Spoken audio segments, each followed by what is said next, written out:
Welcome to a small, medium, at large podcast. I'm your host, Gail Heisen, bringing you intimate interviews beyond normal boundaries. I want to thank my daughter Nancy, my son Richard, my husband David for producing and posting this show.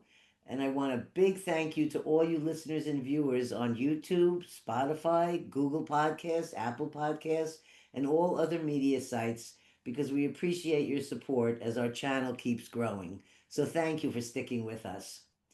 My special guest is returning here a year later from our show. He was in here on episode number 66. Our guest today is Matt Hendricks. He is an author, artist, and explorer of consciousness whose life defies convention.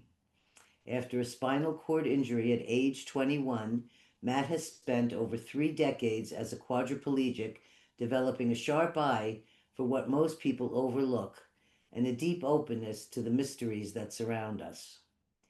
Matt Hendricks enjoys indie publishing and oil painting. When he writes, he uses dictation software, and when he paints, he uses his mouth to hold the brush. His alien inspired work reflects his sane curiosity, and he's now expanding his focus into remote viewing and the nature of perception itself. During the 32 years he has been paralyzed, he's had multiple near death experiences and UFO encounters. He has written Cosmic Tournament and his recently released book, Uncommon Vision.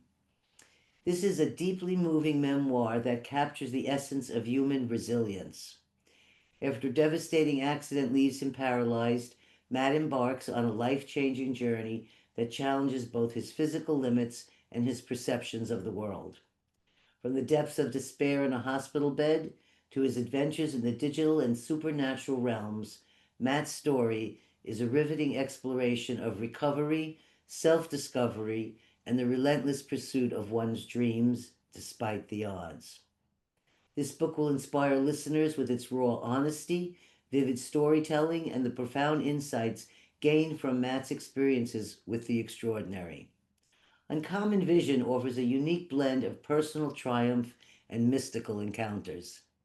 This memoir is not just a tale of survival, but a testament to the transformative power of embracing one's journey with courage and an open heart. As Matt likes to say, quote, "You're just a ghost driving a meat-coated skeleton made from stardust, riding a rock through space. Fear nothing." Let's welcome Matt Hendrick back here with us today. Welcome, Matt. Hi Gail, how you doing? It's great to see you again. It's been almost exactly a year since the last show we did together. Wow, So time flies, huh? yes, it flies. It's our anniversary. Yeah. So, all my listeners know that I always start with the childhood of my guests, but we already did that in our first episode, number 66. So, there's just one little piece from that episode that I'd love for you to share with our new listeners. But our focus today really is going to be on your book. But I would just like to have this little prelude thing because I feel it's a very important part of your story, which is the experience your mother had when you were a little boy uh, going to see a psychic. Yeah. And that's actually one of the first couple chapters in the book. So it fits perfectly. When I was probably 10 years old, my mom had went to a psychic back, it was early 80s. And she had a cassette tape that was a recording of the session. And she was always talking on the phone to her family and stuff about this tape. I heard her talking about it, and I asked her if I could listen to it, and she said, "Oh, absolutely not. No way, you can't listen to this." And um, we went on a vacation to St. Louis to visit our grandma, my grandma, her mom, and she had the tape, and they were so excited. She was so excited to play it for her, and um, and I knew that I was forbidden from hearing any of this information. And one night while we were there, I snuck into her room and opened the suitcase, and took the tape while she was sleeping, just like a curious little boy would probably do, right? All of them would do that. And, I took the tape and the tape recorder into the garage so I could check it out. And I listened to the whole thing. And there was a point in there where the psychic said, I see one of your sons. I have a brother as well. He's a younger brother. And I see one of your sons in a chair. And my mom said, well, that must be my youngest son because he's had some problems walking when he was a baby and stuff. So she thought it was him. And the psychic says, no, it's actually your oldest son. Um, and that's, that was pretty much the information that I was forbidden to hear. Uh, so, I was just a kid and I was like, oh, big deal. Who cares, right? Like, I have more important things to be thinking about, like what can I can go through my grandma's garage and find some cool stuff, trouble in the backyard. um, but, I kind of forgot about it for, let's see, it was about 11 years later. I was going to college in Rochester, New York.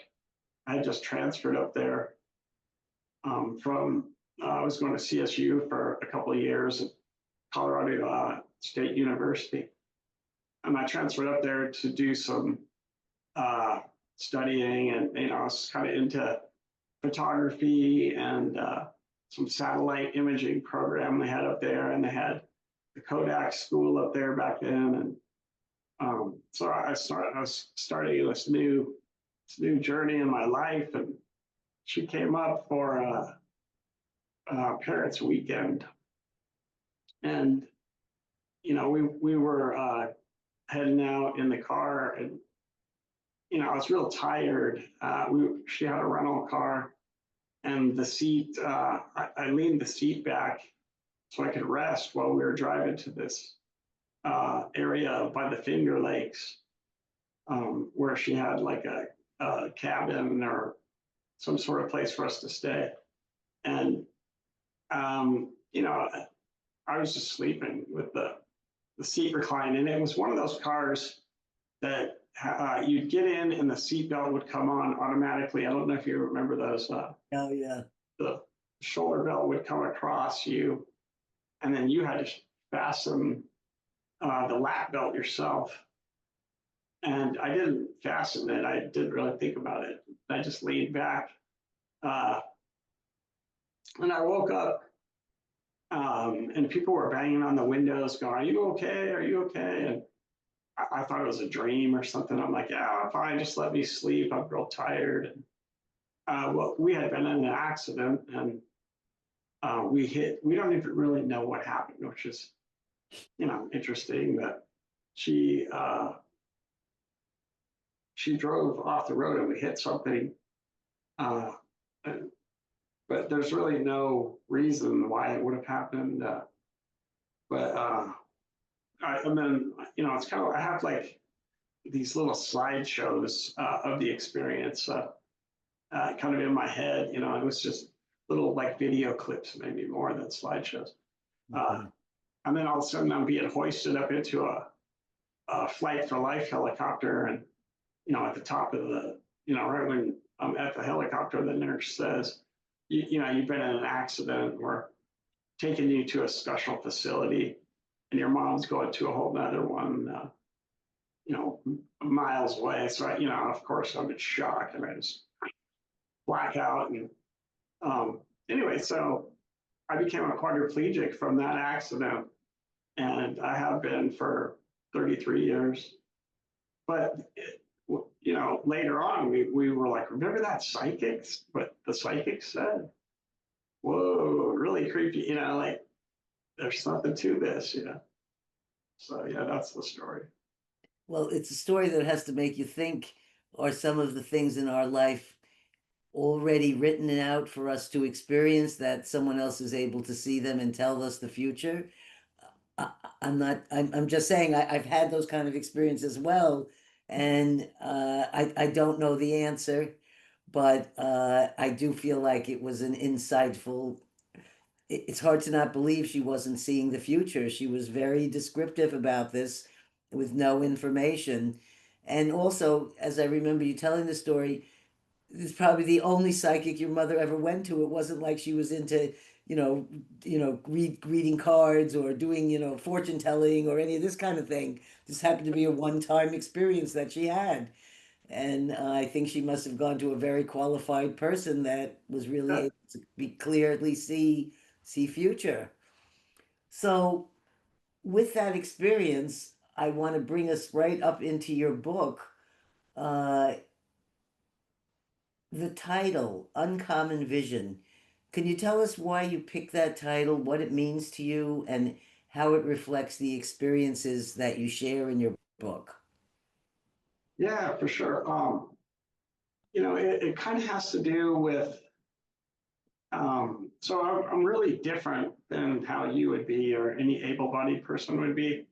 You know, I'm, I can move my shoulders and my biceps, but that's it. I can't move my body. Can't really feel my body. It's come back a little bit, the sensations, but not really. I can't move my hands. You can probably see that a little bit.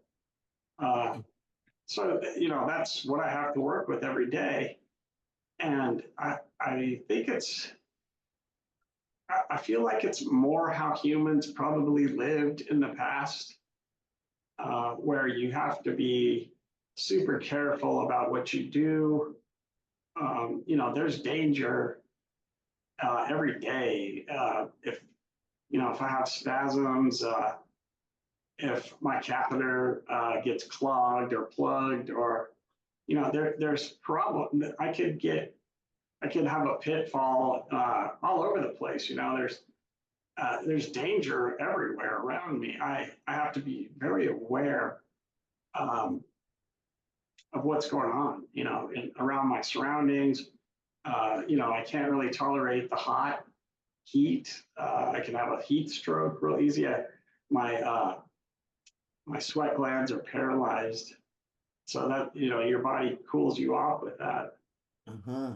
Yeah, that's one thing that a lot of people probably wouldn't think about. That you're paralyzed, your sweat glands are also paralyzed. So you have to be really hyper aware of your temperature, because by the time you feel it, it can be too late. Oh, wow. So you always have to have in the back of your mind, you're thinking of, um, what kind of plans do I have if that does happen? If this, then that. This is a kind of a risk to go outside. And what am I going to do? Who am I going to call? What am I going to do? I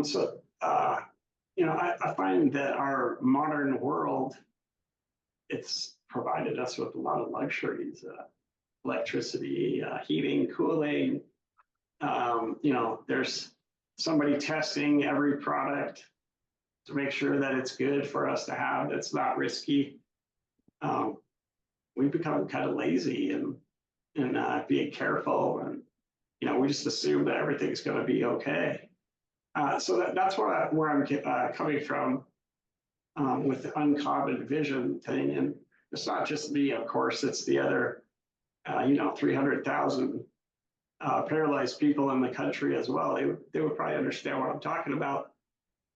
We're living more uh, like a way a primal person, or maybe somebody in the 1500s, 1600s lived. They had to be very careful. You don't Well, want to step on the also wrong plant. Or, the the the fact that we're in the 21st century now, as when I finished your book and then I'm reading, you talking about the things the tools that you're able to use, the tools that you're able to use right now. If you had been in this quadriplegic position 50 years ago, I don't think you would be able to dictate and have a computer that could do so much. It also opens up a world for you to be able to connect to other people without having a telephone, and actually being able to see their face and really make a physical and emotional and intellectual connection. There's a lot of, I guess that's a lot of amazing things. And I guess there's a lot of amazing things in science that'll be in the future for people that have accidents and things that happen unexpected with stem cell research. Or, I mean, I don't know how far advancing that's going, but I'm just thinking how there's all these tools that you get to have now that you wouldn't have had 50 years ago, and that you're making use of them. And that's a pretty amazing. I'm just saying it's between whether it's doing art and then publishing it and being able to share it on the internet. This is a wonderful thing. So I just, Yeah. Oh yeah, you become super enabled because of your willingness to use technology. right, Yeah, I mean, there's a lot of people that go, oh, Chat GPT, yeah, maybe someday I'll learn that. But for me, I use it to find caregivers. I'm just like, what can I use this for? And so then the outcome of that is that you really learn how to use all this technology. And I notice I'm pretty far advanced than some of my friends for sure. And I'm like, wow, I'm actually doing more than they can do. So yeah, I mean that could be part of the uncommon vision as well. But I'm just mostly referring to just this super awareness of your body and where you're at and what's going on around you. And I don't think most people are like that these days. no. I think we're mostly numb, and we do things to numb ourselves more. I'm not many of us, but Yeah, so right. So this situation forced you into uncommon vision to think about things like when you were 18 and you were maybe, skiing or doing any of these physical kind of things that you would do as a young person, or, young people that tend to take risks and like the adrenaline rush. This is a different experience now. And I know that there's a lot of things you've encountered that seem like a lot more exciting than just being able to ski. yeah, yeah, true. So uh, you write about moments that defy explanations, from psychic impressions to UFO encounters. Do you remember the first time something truly unexplainable happened to you? And I'm not sure if it's April and the orbs or not, but I was wondering if you could talk about at least one of those experiences. Yeah, oh, for sure. Are you familiar with the Close Encounters of the Fifth Kind protocols? I Um, am. no, there's a guy named Dr. Greer, um, and he has an app. And April, okay, let me start over with April. April is a caregiver that I had hired right around COVID time, and she took a large amount of my caregiving duties, and those are 3 hours in the morning and 3 hours at night to get me up, get me dressed, use the bathroom, stuff like that, shower in the morning. And, then at night we have a whole kind of like a workout routine and um, stretching and range of motion and stuff. And that takes another 3 hours. So, I'm pretty much with a caregiver 6 hours a day doing the stuff that I learned about in the rehab hospital, and I still do to this day. Uh, but yeah, she was taking on a lot of the duties back then because we didn't want to expose a large number of people to COVID. Remember back when it was like we don't know what this is, so it's kind of scary. But me and her went down the UFO rabbit hole during that time, and binge watched everything we could. We were really into it. We're like, oh, this is so cool. Plus, it's a good distraction from the reality of COVID or Hmm. whatever was going to happen with that. So we started getting pretty excited. We found Dr. Greer and we started watching his documentaries. Um, he has this one called Close Encounters of the Fifth Kind. And I'm like, what's that? I remember the movie Close Encounters of the Third Kind. Right. Well, I guess the fifth kind means that you initiate contact and these things come to you. And we're like, well, hey, let's give it a try, and he has an app. You got to pay $14, I'm like, oh, wait, this is getting kind of weird. But I paid for it. You know, that was a bit of my arm there. And so we get the app, and there's these noises, these frequencies that you would play and kind of meditate and focus on, what you want to see, what you want to know about, questions. You can ask questions and uh, stuff like that. And in the documentary, it says, look, pay attention to your animals, pay attention to what's going on around you. And we tried it every night for about 2 weeks. We'd go outside on my back deck, and right when it would get dark, and we'd try it out. And I noticed immediately that my dog was behaving way different than she normally does. She had her nose down, like it was almost like doing a figure eight around the deck, and like like a hunting dog would do. And she doesn't do that. She didn't do it before, and she doesn't really do it anymore. I was like, when we play these noises, she would start doing it. So I'm like, oh, there's something, maybe there's something around here. And then, we didn't see anything in the sky. April really wanted to see the stereotypical UFO, bright disc in the sky that comes up. And I don't know. I mean, that's what she thought, oh, geez, that we were getting into. And we didn't see that. So we kind of gave up. We're like, oh, it's just kind of a joke thing. And then one morning, right after we had given up, she was making breakfast. And I went out on the deck, and I just happened to glance up to my right, and there's these three orbs. They look like metal, like liquid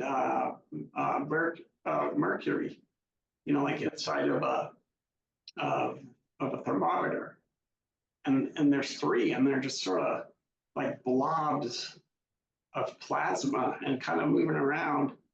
But they were in a formation with one on top and two on bottom.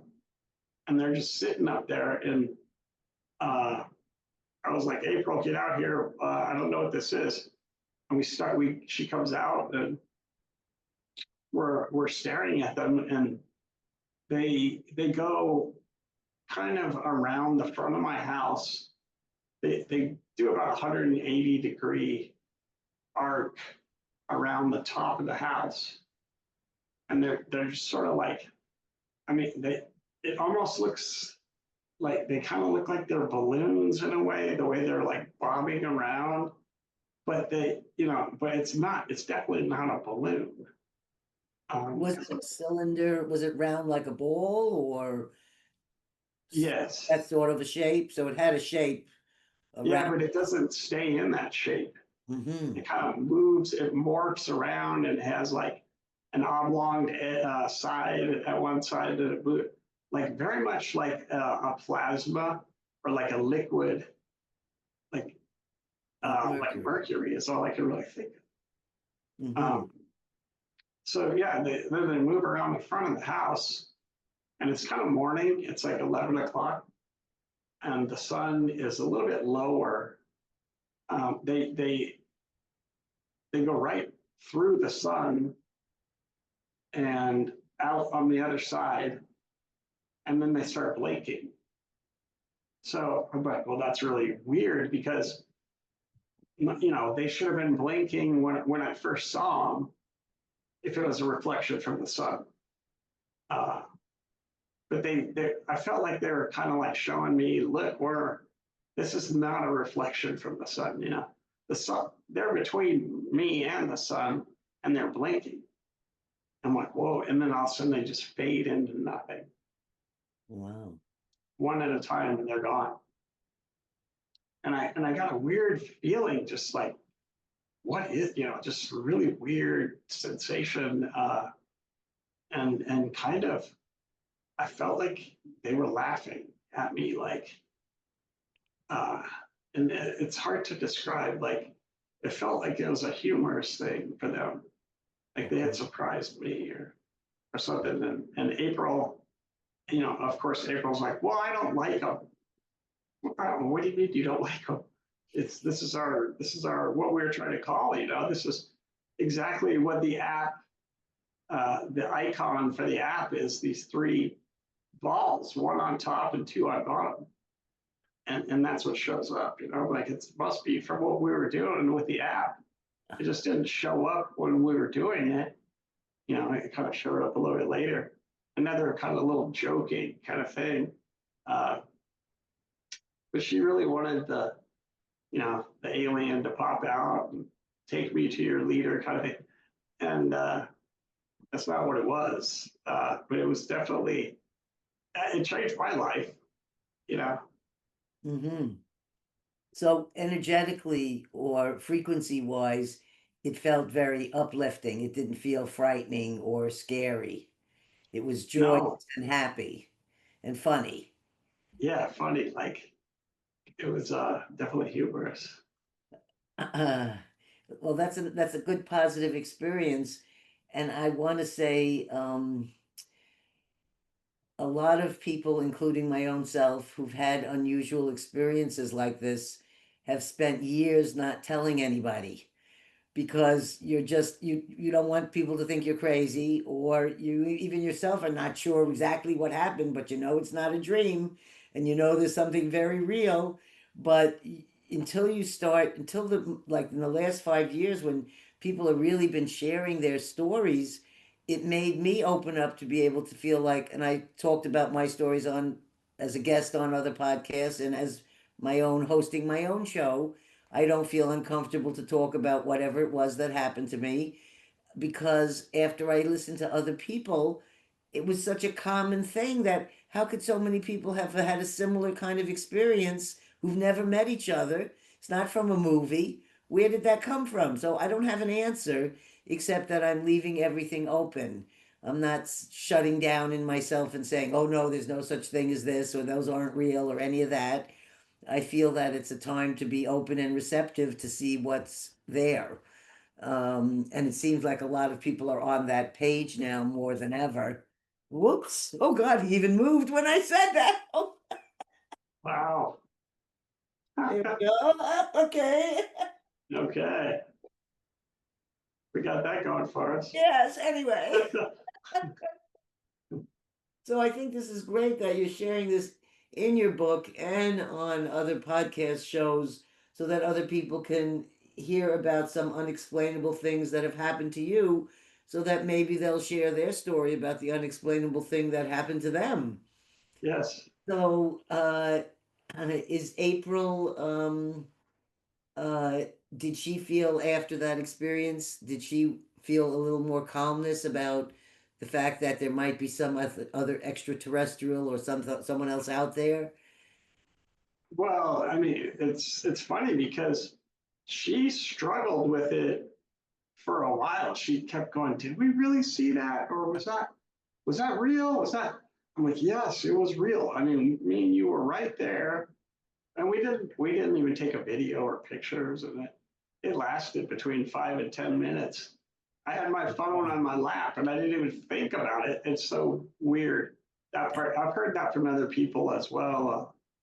And like you say, I went on to Twitter, and there's like the whole UFO Twitter thing going on, and that's where I heard other people talking about stuff, and I'm like, hey, I'm gonna get out there and start talking because I was a little quiet too.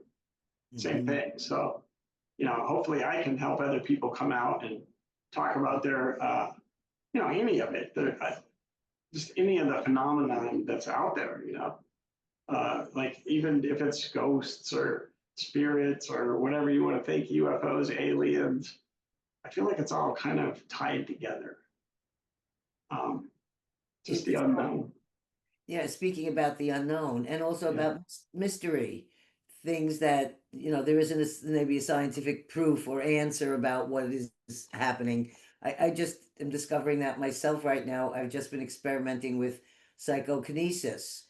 And I didn't think that that was something that I could do. Or, I mean, I knew I read that it was real and that other people do it, and I've seen videos, but until I actually do it, I'm always a little skeptical about some of these things. Maybe it's a hoax, maybe it's a trick, whatever. And I don't have an answer to it, but I have done it now for the last few months so many times, taking a piece of paper that's, that's encased in a glass uh, giant jar, it's back over there, and being able to move this paper in different directions without ever touching it or going, any closer than say 8 inches away from the object, and being able to move it. And to me, I did not think that was really a possible thing. And even when I entered the experiment, I said, nah, I don't really believe you can do this. But sure enough, you can. And then once I realized that I really could do this, the feeling of knowing that I could do this instead of being skeptical about it made it even easier to do each time.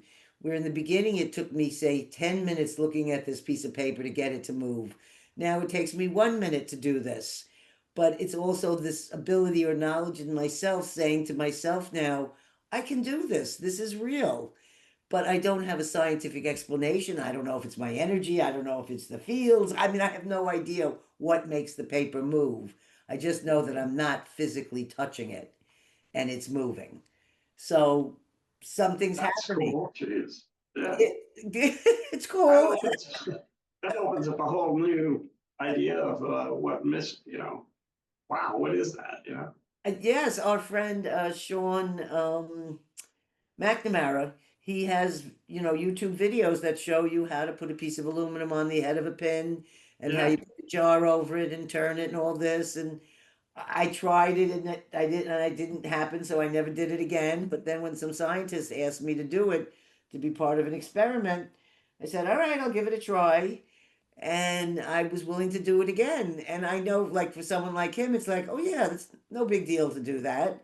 Yeah. So then when I was so excited when I did it, but then when you after you do it, you say, oh yeah, it's no big deal. Wow. Yeah. I didn't know that you could do that. I'm curious now. I might look into that. I think that would be a fun thing for you to look into. Yeah. And we can talk about this separately on an email, and I can tell you the distance and the string and how to set it all up and everything. Oh, great. That'd be awesome. Yeah, I'll be happy to do that. So let me go to my next question here. Uh, Most people don't think of trauma or disability as a doorway to insight, but you seem to have tapped into something deeper through it. How has your injury shaped the way you experience the world? And has Buddhism or any spiritual practices guided and supported you along this path? Yeah. Well, I kind of feel like we already kind of covered some of that question with the just being really careful, having a disability, and sort of like viewing the world differently than most people do. And maybe I could talk more about the Buddhism stuff. The encounter that me and April had was actually my second kind of UFO type thing. My first one occurred in like probably 2001, uh, and my mom had an alpaca farm in Colorado, a ranch farm down by Rye, Colorado, Colorado City, between Colorado Springs and Pueblo. And I I had got a Toyota 4Runner, and me and my brother would pick me up and put me in the passenger seat, and we drove it down there to visit her, and we were taking it kind of for off-roading, four-wheeling, um, and we were coming back towards her house, and I look up, and there's just this big hunk of metal hovering above us. It's hard to tell how far up, but it seemed like it had like a black, little small black cloud around it. Like, I don't know. And I'm like, that's a UFO, guys. And everyone's sort of just looking at it, not acknowledging. what it was, but they definitely saw it. My mom and my stepdad and my brother and I. So that was kind of like the first thing that I ever really saw, and they didn't want to talk about it. I was obsessed with talking about it. I came home and I had this. Um, I really wanted to study something, and for some reason it led me down the path of Buddhism. And that's how I got in touch with Sean McNamara. He was involved with some some Buddhist stuff back then, and he was teaching meditation. Uh, and so he came to my house, and I talked to him a little bit, and he got me going on all these. Man, he's got a lot of books and stuff that he can recommend. Holy cow, like tons of books. So I went down that whole rabbit hole too, and I just touched on most of it. I didn't really study it uh, as much as I could have, but I did touch on it, and it was interesting that for me later when I look at it, I'm like, why did I go down that path? I took some Reiki classes and kind of learned more about energy stuff, but I wasn't really into that in my life. When I was able-bodied, 20-year-old, and in the first 10 years of my injury, I really wasn't into that either. I was mostly learning how to live this life. And ever since, I've just been, trying to study here and there when I can. So was that over 20 years ago then, when you first touched into Buddhism? Yeah, it was probably around 2004, 2005, like 20 years ago. Hmm. So that was definitely that was a different spiritual information and things for you to include into your life. Uh, Yeah, I actually learned how to meditate. I didn't really know, right. just by using a body scan. And I still do it.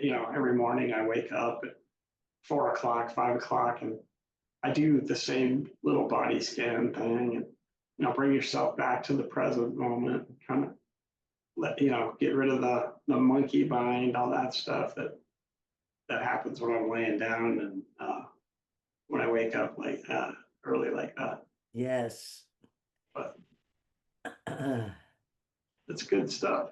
It's very good stuff. Um, so how has your injury shaped your experience in the world? It's made you more aware.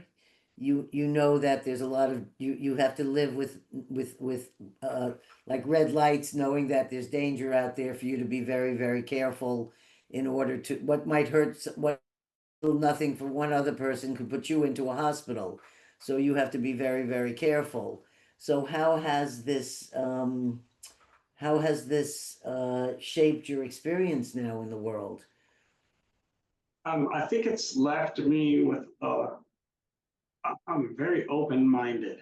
Mm, I'm open to almost anything.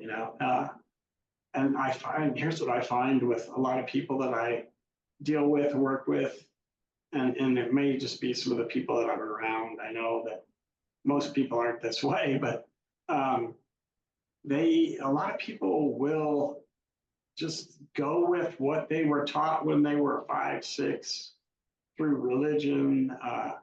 It's like, hey, they're rigid. This is how it is. You're talking about these other ideas of what's happening in the psychic stuff, and maybe these alternate ideas of what we are, and who created us, what's responsible for all this, what is this that we do, uh, what is this life. I you know I'm constantly questioning that.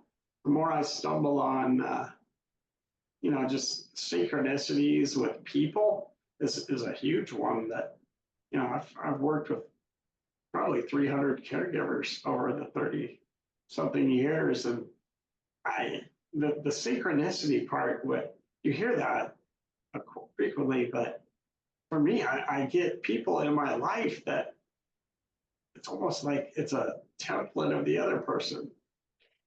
You know, In fact, there was one I read about in your book. I wonder if you could talk a little bit about. I always feel like when I read the book, I don't want to tell the story. I want you to tell the story, but it's about your camaraderie with another woman who was also in a wheelchair. And also, this brings up a question with me. I think this is part of the same story about a ceiling fan.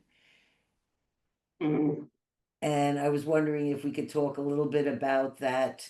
Uh, uh, First of all, what it is like for you to have companionship with another person. It's not other people that are walking into your house, they, as much as compassion as empathy that we can have, we're not experiencing everything that you're going through. But someone else that you've met that was in also a wheelchair was experiencing the same as you. And I'm just saying, like, I feel so good, even if it's misery, like when someone else says, "Oh yeah, my knees don't work anymore either." You feel so good that someone else has the same pain you have. oh yeah, yeah, So I was wondering if you could touch a little bit on that and that particular woman. for sure. She she was a quad like me. She was a little bit more paralyzed, and we became friends. She kind of lived in my neighborhood, but I mean, honestly, we kind of figured out that yeah, we have these all these things we can talk about and complain about how able-bodied people are and how easy they have it. They don't really have to deal with all this, and they complain about little things like traffic and stuff. But Right. when it really came down to it, we were very different personalities and very different people. And we actually didn't remain friends for that long. But the the story, she has passed now, and I have a ceiling fan in my room that one of my caregivers like picked out for me once, and she's like, "You need this one." And that girl has also passed away, and the ceiling fan activates by itself frequently. I mean, last night it did. The light turned on twice by itself. Um, and I noticed it when the caregiver died. I started getting, you'd say her name or something, the ceiling fan would turn on. The light would turn on the ceiling fan. And, it's very, kind of like, whoa, is this really happening? So, there's another place where I'm very open minded. Everybody's like, oh, it must be the neighbors, it must be this, that. But I noticed it happening in conjunction with what we're talking about and stuff. So, fast forward to when my friend Shelly was her name, that was also quadriplegic. Right, When it's she, Carrie that you bought the fan with at the Home Depot. I have yeah, the same fan, by the way. Actually, oh, you two of do, them. Yes, I bought them at Home Depot also. And they're great fans. She was right. And yeah. it was it Sheila or Shelley? And then also Andrea. I think were they all involved in fan experience? Well, not so much with Andrea, but Okay. Shelly for sure is the girl that was a quad like me. And the day she died, I go in my room and the ceiling fan is like rotating clockwise, stopping, and rotating counterclockwise, stopping, like from one turn and going back, forth, back and forth. And I'm like, okay, that's something I've never seen before ever with this fan.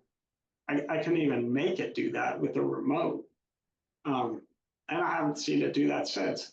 And I got this weird feeling like Shelly is communicating with me, and she's a master at communicating from wherever, whatever happens to us.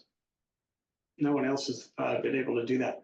But when Carrie passed away, the girl that originally, kind of forced me into the ceiling fan, uh, that's when I first started noticing that it was it's connected to stories about her, talking about her, things like that. Then when Shelley died, the same thing kind of happened with it. And I have tons of stories. I can barely remember all of them, to be honest, Gail. Uh, but I have notes on all this stuff that happens. And just last night, it turned on twice. And then I have this really crazy dream, and Carrie is in my dream. Mm. And I'm with all these other people and girls and stuff. And we're like in a nightclub or a bar or something. And I kind of look around the bar, and Carrie is standing there. And she comes up to me and she goes, "Why are you with that girl?" And then, I wake up. I'm like, Ah, "Oh, wow, what's that all about?" Anyway, so that was just last night. It's kind of crazy that we're talking about it today. Um, yes. And when you dream, are you in a wheelchair in your dream when you see yourself, or are you never, never? never have been. No. You're walking and you're with your regular body in the dream. Yeah, Very always. interesting. Yeah. Very interesting. So I have to tell you that we were talking about the psychokinesis thing. Uh-huh. So the scientist sent me a little device, which I have back there, and it looks just like a little propeller on top of a pin. It's just, four little prongs coming out, and I've not been able to move it underneath the glass, where I am able to move the paper, but I haven't been able to move this. So I took the glass off of it, and I just decided to play with it. They call it an energy wheel. And I, again, didn't touch it, but I did what you were saying about with that's the only reason I'm sharing this, was the same thing with the fan.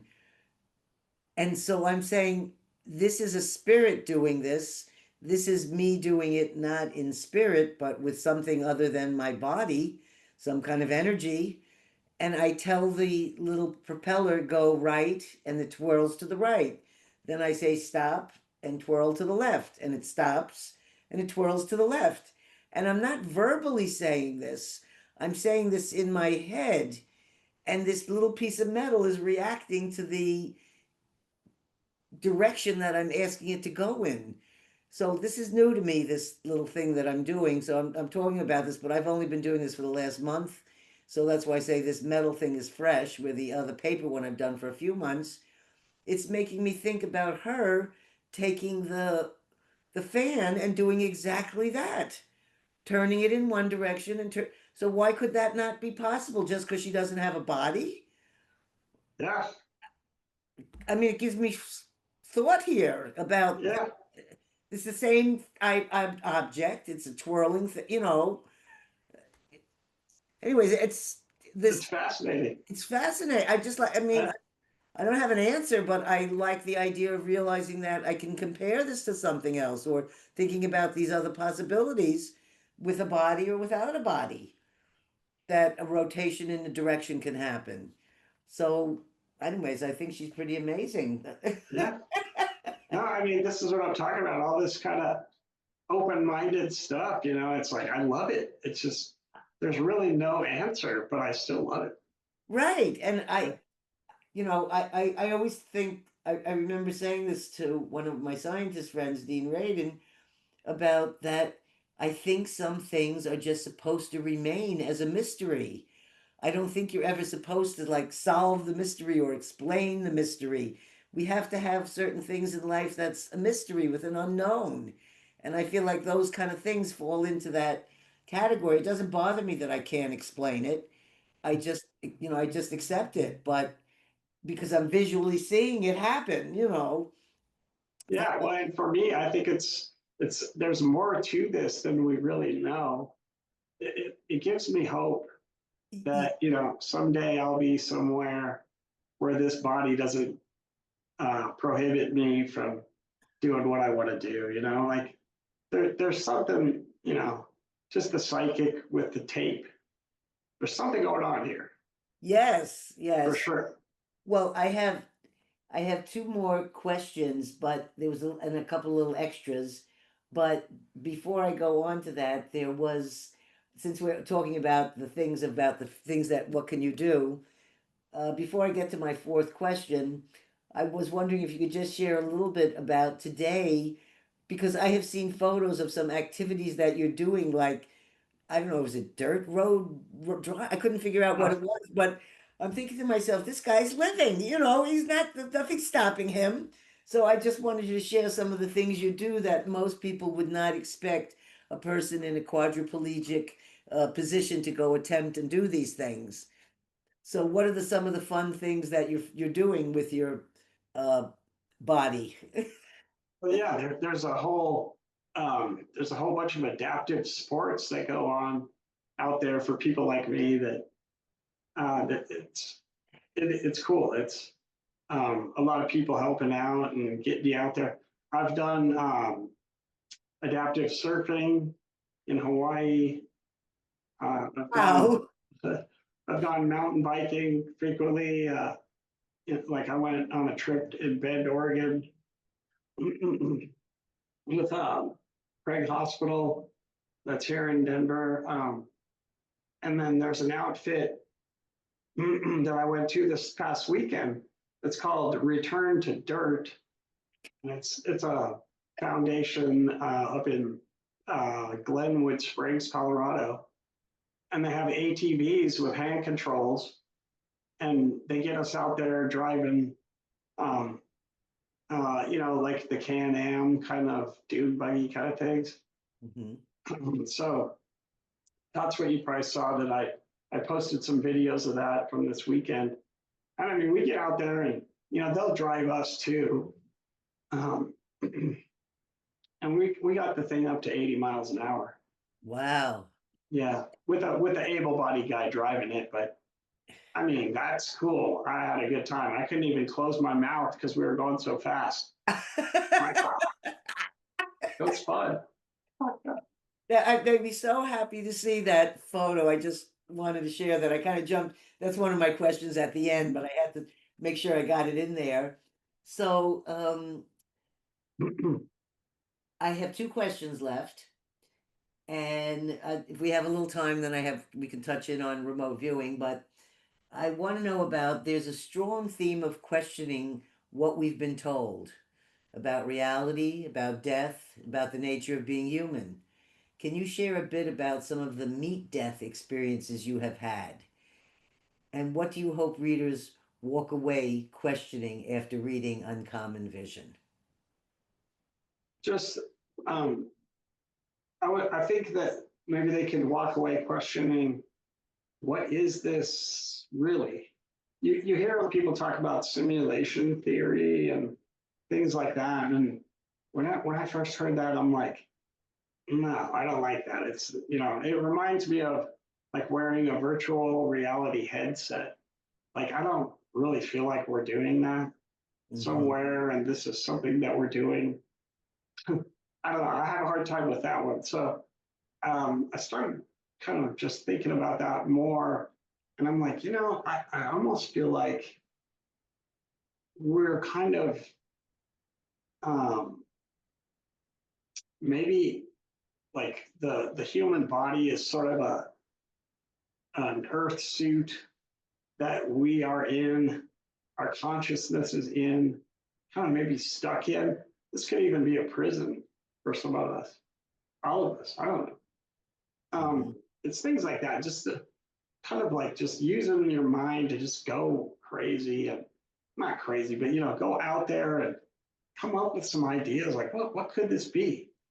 You know, I don't think it's what we've been told through religion, or maybe religions were used by something to, I personally think it's aliens or something from our ancient past.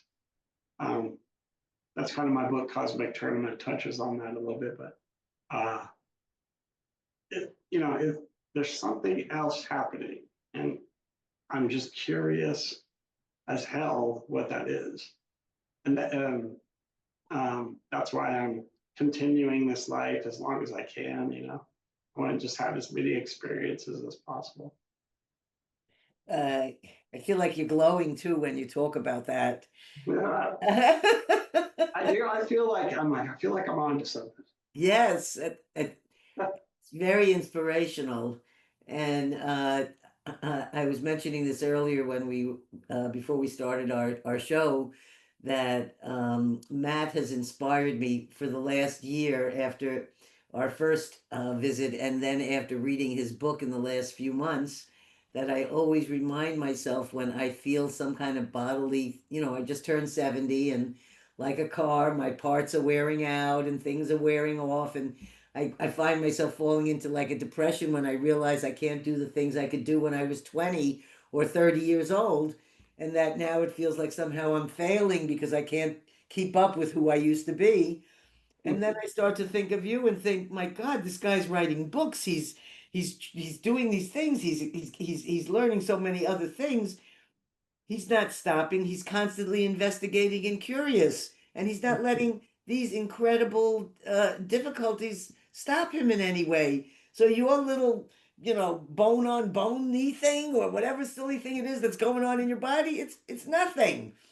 And it just gives me a great, better, it's just gives me a bigger picture and a moment to say, stop complaining and stop looking at yourself and thinking, oh, woe is me. There's plenty of other things to be doing out there. So I just want you to know you do inspire me to remain positive whenever I deal with any kind of body issues.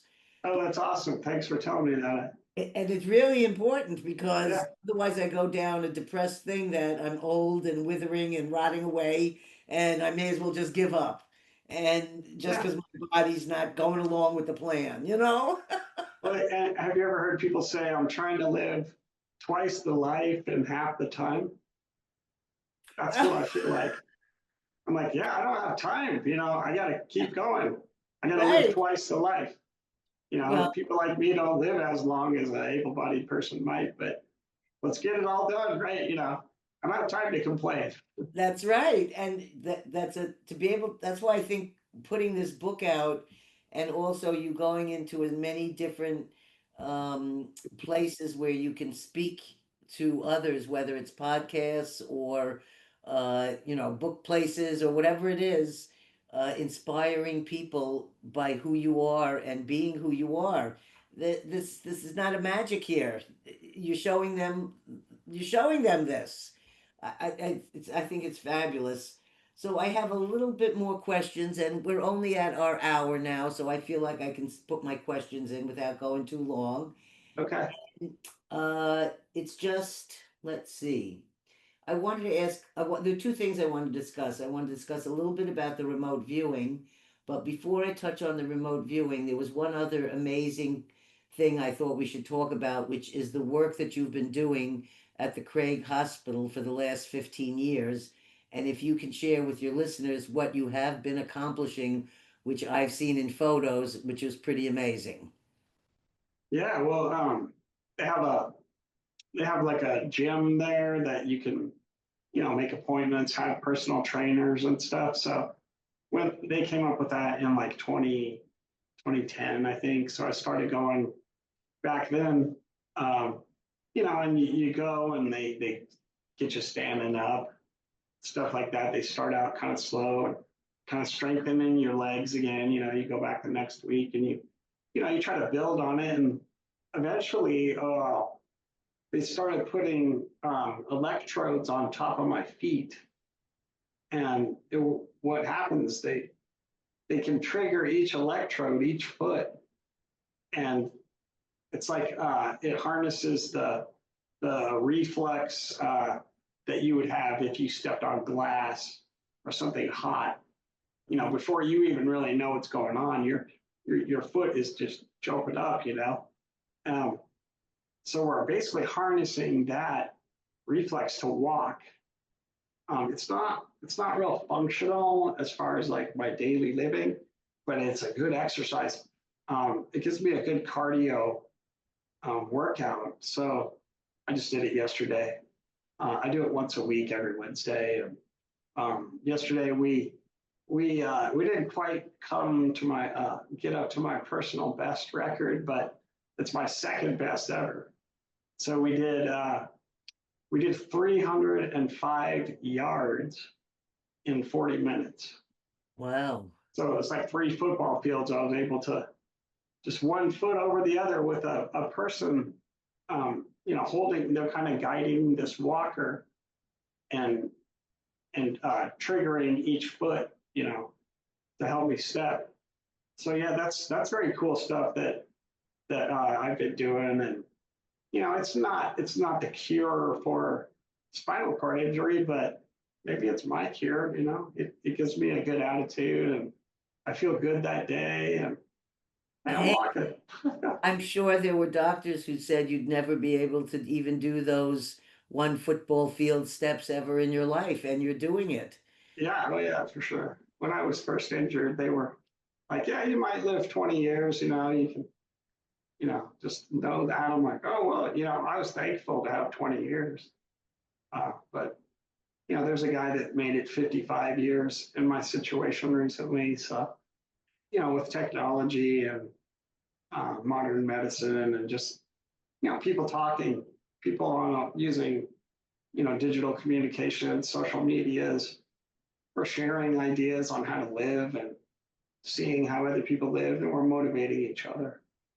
That's wonderful. And I think you look healthier and brighter than when I saw you a year ago. So, Right? and it's different when people see you that, how often I see your face. So I'm reflecting on my experience of seeing you, and I find you more joyous a year later. Yeah. I'm on my last question, which has to do with remote viewing. Go ahead. And, my listeners know I've been doing this remote viewing since 1998. And I have some, remote viewing skills. You've talked about developing your remote viewing skills and your interest in consciousness. Where do you feel this journey is taking you next? And how are you feeling about the remote viewing? I did look at your sketches, and I'm not a professional judge. I've only done it once, judging of others' remote viewings, but I felt that you were hitting the target in every picture, whether the rating is a 4 or a 5 or whatever the number rating would be. You were definitely connecting in each one that you sent me. And it just started to, and it was just dawning on me how hard it is for you to draw. And yet you're getting the concept, and it's whether you write the words that it's, a rock or what, whatever things you write, but the actual drawings, I can only draw stick figures. So your drawings still look so much better than anything I could do in a remote viewing. So I was wondering if you could talk about those two different things as we sort of wind down here. Yeah, for sure. Yeah, that's my latest fascination is remote viewing. I mean, I had no idea that I could do any of that really. And I mean, the way I do it, I could just explain how I've been doing it.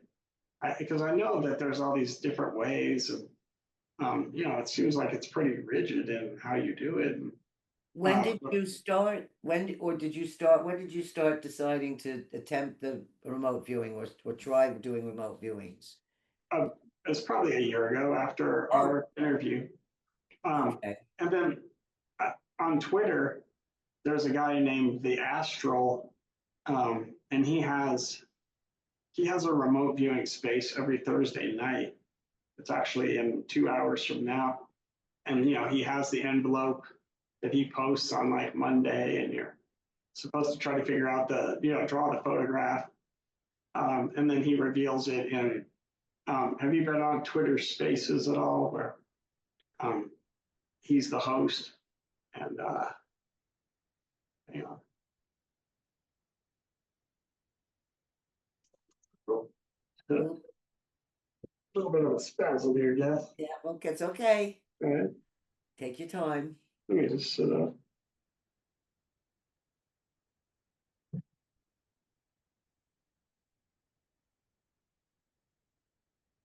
Yeah, that could happen. Yes. The longer I sit around and talk, the more I get those. Ah, It's kind of we like a gotta, tremor. gotta get you out there on the dirt trail. Yeah, right. The vibration from those things will stop that. Right? So anyway, the space that Astral opens up everyone comes up and talks about how they did it, and then they post their pictures underneath the envelope, and then he reveals the target during the space. And I just opened my phone notepad app, and I drop my finger down on there, and I just try to draw what I see when I have my eyes closed, and I really have no idea what I'm doing, but it's it's remarkable how accurate it can be, you know. Did I tell you about the Stargate ESP app back then, which is Yeah, a yeah, I viewing did app? play around with that a little bit. Yes, okay. So because that one's definitely helpful for remote viewing. And it's 300 photos or whatever that my husband designed that app uh Yeah. for Russell Targ. I was wondering if you could tell the two, if less than not links, but you said that there was I'm not sure if there's a link for this app that you're talking about, and there was an app about what was the earlier app you spoke about? About the UFO, the one that you and April were doing on the porch. You said there Oh was an yeah, app. Yeah, I was yeah, wondering that because there might be someone in the audience wanting to check out that app or the one sure. you have about the Twitter. So I don't know if you could say that slowly for them. Yeah, the one that has the noises and frequencies in it is called CE5.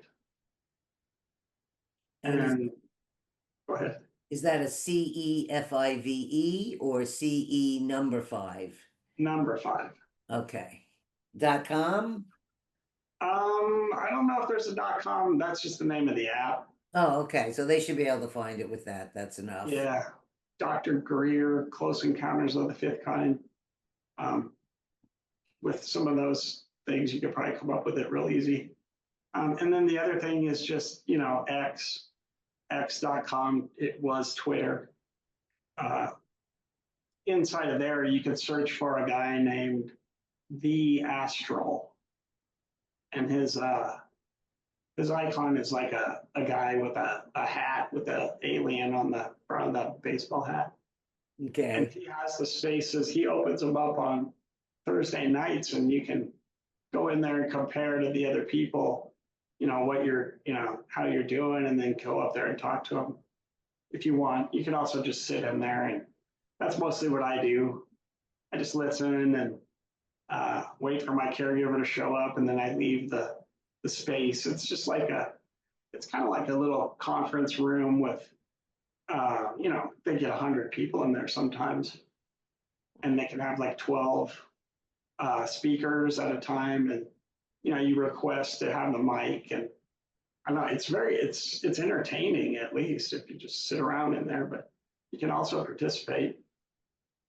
Well, that I have to say, when I started doing remote viewing for Dean and Russell, it was just me by myself doing the remote viewing for them.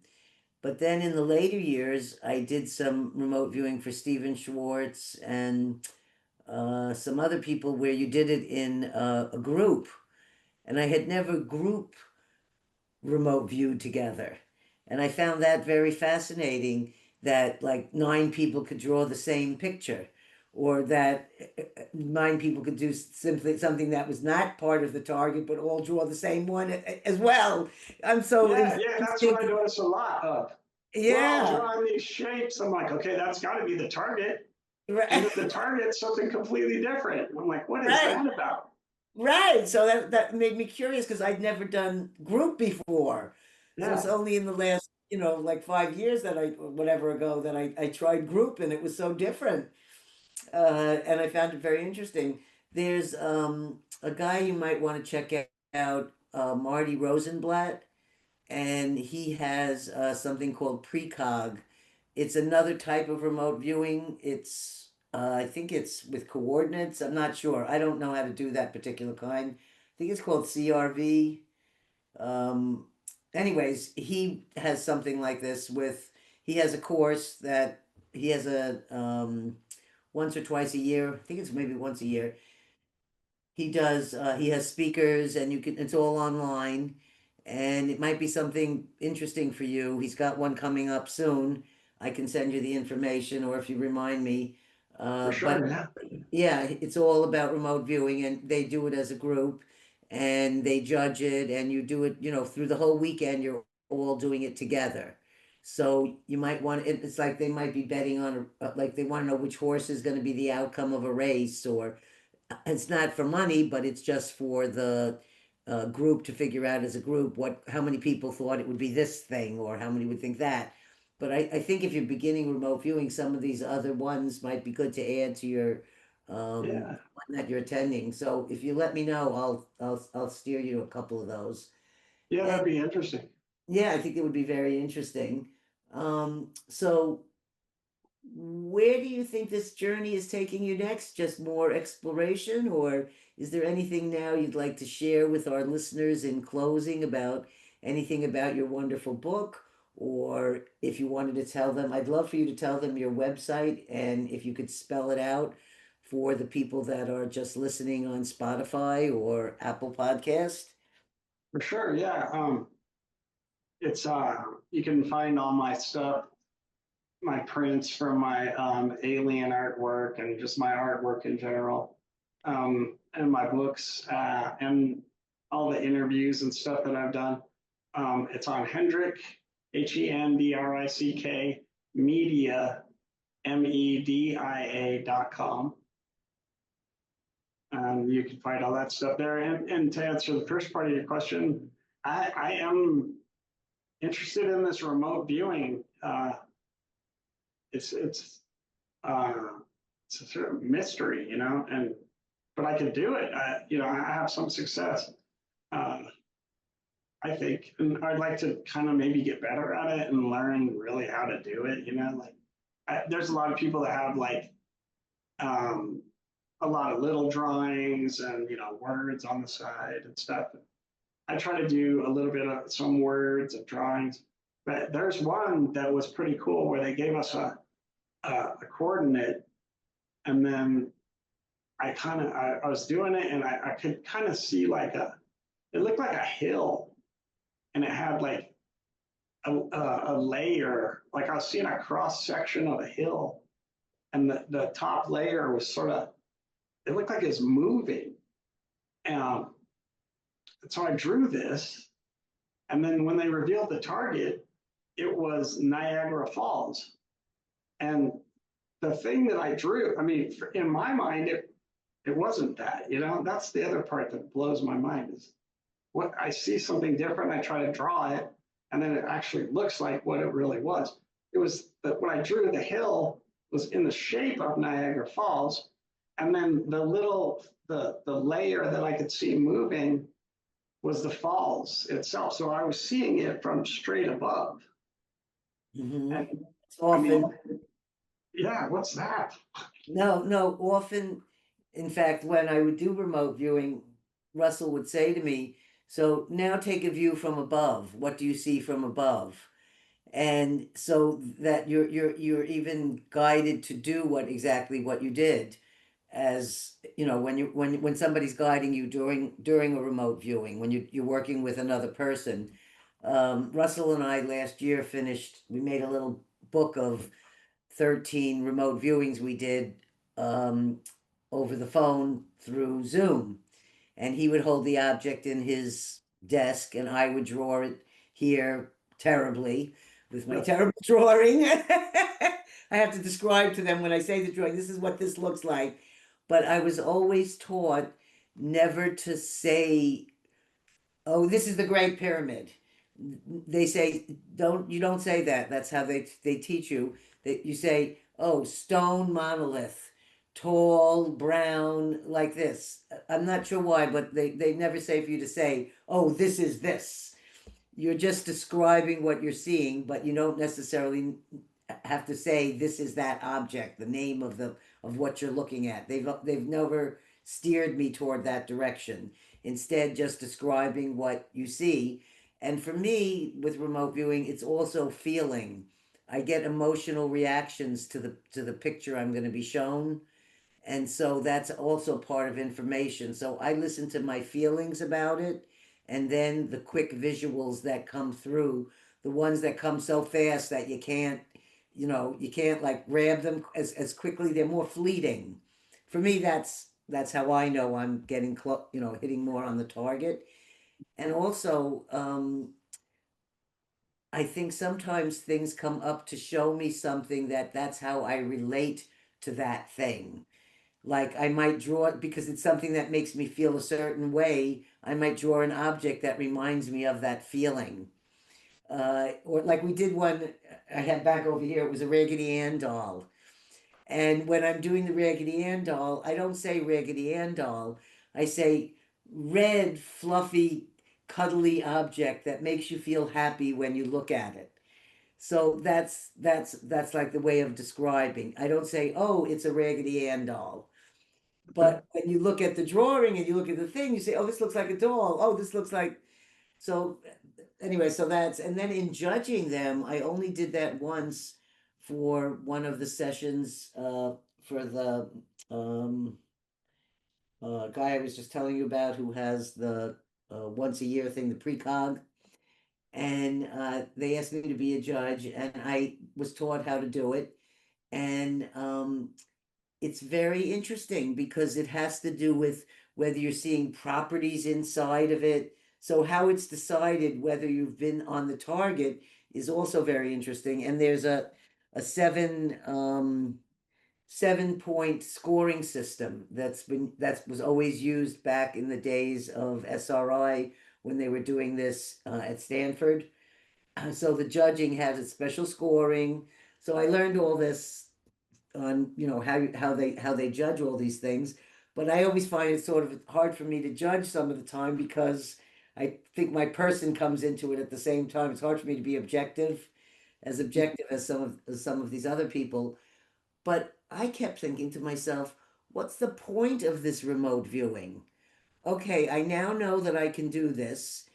Russell tells me my attention to details as good as Pat Price, some incredible guy that they've worked with. So I've had Yeah, a I lot heard of about him. nice, yeah, I've had a lot of nice compliments. And Dean showed two of them my remote viewings to the Navy when they were doing twice a year they have a conference and a big lecture, and he's one of their speakers. And so they've seen my remote viewing. So I'm kind of honored to know like the Navy saw me do a remote viewing. But to me, it was like, so what's the point of this? And there's two people that have done things that seem to me like now there's a useful work that you could do with remote viewing. And one of them was Stephen Schwartz. And he Yeah, was I the watched that only, episode that you did with him. yes. That's Well, if you read his books, the Alexandria Project, his work was all remote viewers in submarines and going to areas to find and discover places that had not been discovered by archaeologists where they were. To me, yeah, this was a very useful thing of remote viewing because you're discovering history. And I had to say, in one of them, when they said, well, they found the corner of the Alexandria temple or something, but the psychic was 1 foot off when they put down the stick. I thought to myself, how could you even say that? 1 foot yeah, off. Nobody ever found this.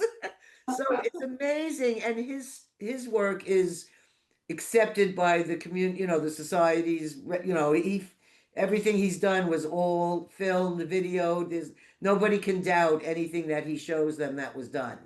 So it's yeah. highly respected. And to me, that was really a worthwhile thing to do with remote viewing. Then I had a guest who I met through Stephen Schwartz when we were doing a remote viewing group. Uh, my friend Randy Zanesis, who also was on our show, and he used the coordinate method where he would be given a map and he was asked to find in a village in South Africa somewhere places for the villagers to dig for water. And he was able to remote view the places with a topographical map and put a pin in them and send that to them and say, dig here. At the end of them receiving this information and digging, they offered him the daughter of the chief and 3 goats to thank him for them giving water to the village. This, Wow. to me, was a fantastic use of remote viewing. Yeah, yeah. So I'd love to see more of that instead of having to people prove that it's real. Do you know what I mean? Yeah, well, for sure. Yeah. So while you're doing these things and learning about remote viewing, think of other, and the other one that I've done a couple of these was missing persons. Mm. There's another fabulous use of remote viewing, and there's people like Pam Coronado. They've been doing it and working with the police, even though the police don't, like to ever mention it. uh, for 30 years or 25 years. These people have long reputations with great results on remote viewing where missing persons, where they can find the body of someone who's been murdered, or they can find a missing child. Or I'm just saying, to me, those are really helpful uses of this skill.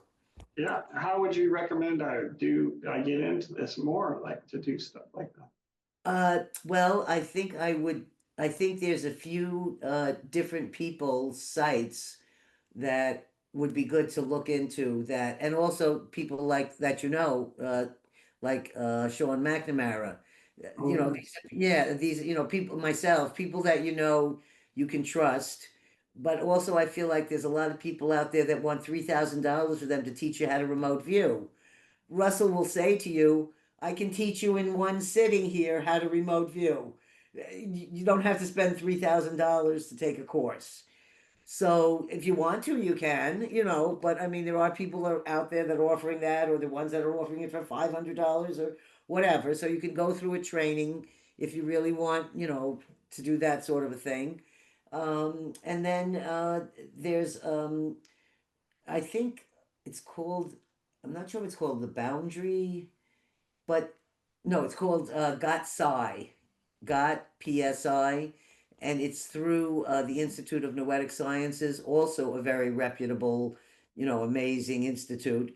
That anything there I would trust in connecting with people in remote viewing that has okay. anything to do with the Institute of Noetic Sciences. And that's where I did all my remote viewing began at the Institute of Noetic Sciences. That was the some of the work that I did. Actually, that was the second group of work that I did with Russell and Dean was over there. So, anyway, so you and I can email more about some of this, and just you send me some questions and I'll look up a few people's names and some things for you. I don't have it at my fingertips here to say on the show, but I think the other thing is that when I've spoken to remote viewers, like, the name doesn't come to me right the second. The old time guys who've been doing this forever since the beginning, they do it every day. They do one remote viewing a day, or I don't know how many they do, but they do it every day. So just like exercise, it's sort of like something that you're keeping up that's keeping you sharp. Hmm. So there's that also. And uh I think that I think that that's another thing to add to all the amazing things that you're doing as a human being here on this planet.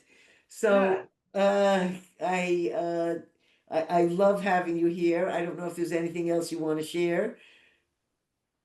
Not that I can think of. We did talk about a lot, but I would like to thank you for having me on again. I appreciate Well, I love having you here. I'm looking forward to, I'm sure you're going to come out with another book. And it. and Yeah, I think I have enough material already for Uncommon Vision Part Two. yes, and I want to thank you for the gift of one of your paintings here, which I've Yes. had since a year ago when you sent this to me. So I was so happy to be able to have it and share it with everyone today. Yeah, that So, just came out of me one day. It's sort of a reptilian alien kind of thing. yes, but you did that with your mouth. Yeah. I couldn't do that with a pen and a paper and all my facilities. So it's very impressive. And I Thank want, you. yeah, and just in case anyone didn't see closer up of the cover of your book, and I thought that was a fabulous title. And I'm wishing you great success in all the endeavors and that you'll keep me posted. And we'll have you back again on the show soon. Okay, thank you.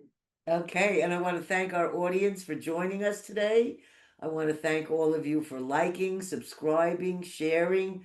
We love your comments. I love to hear from you. So please remember, share your stories, because stories can heal. Have a great and wonderful week. Bye.